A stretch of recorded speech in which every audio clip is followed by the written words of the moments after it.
Hi everyone, welcome back to my channel Navigate English. I'm Heidi and we meet again. Let's dive in. Today, I brought the final tense of the present family, the present perfect tense. When I look into how this tense is used, I found out it has several different uses. When I first encountered this tense, one movie popped into my head. It had a scene somewhere in the middle where the characters were playing truth or dare game. It was a truth game asking about the experience, and it left a deep impression on me. I really love movies, and I usually remember the story really well. But on the other hand, I'm terrible at finding directions. As I keep thinking about the experience, I realize that my trip to America has now become a precious memory. Anyway, and that truth game, when they ask about the experience using happy plus PP, I personally remembered it as happy plus PP equal happy.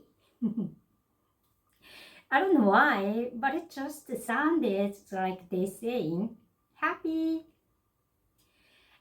And I've learned that in English, have doesn't just mean to own.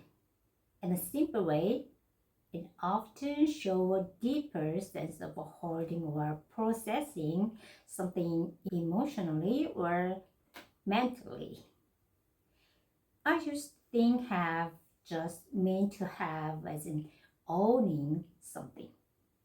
Mm-mm. But now I realize that have is actually one of those essential words that make English feel more natural and alive.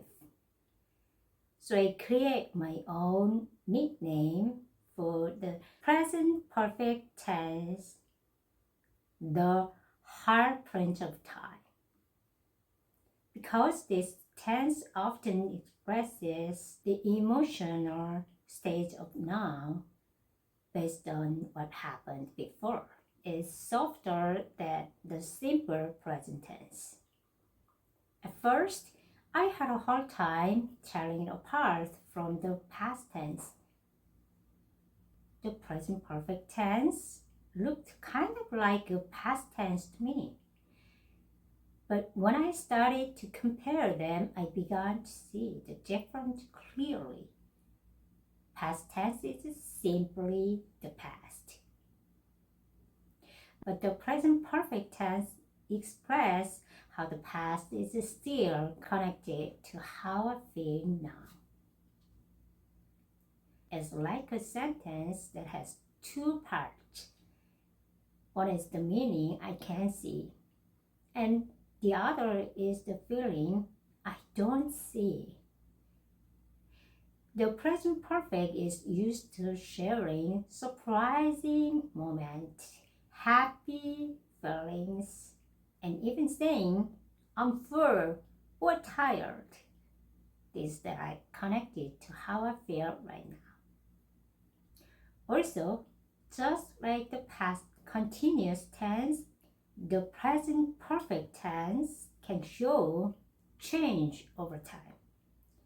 Since I love movies, I used that as an example again. Present continuous example, how I feel while watching a movie.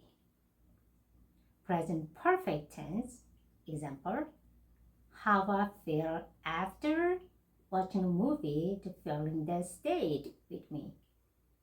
So when I practice the present perfect tense, I try to always remember the word have and the PP that follows and think of it as happy.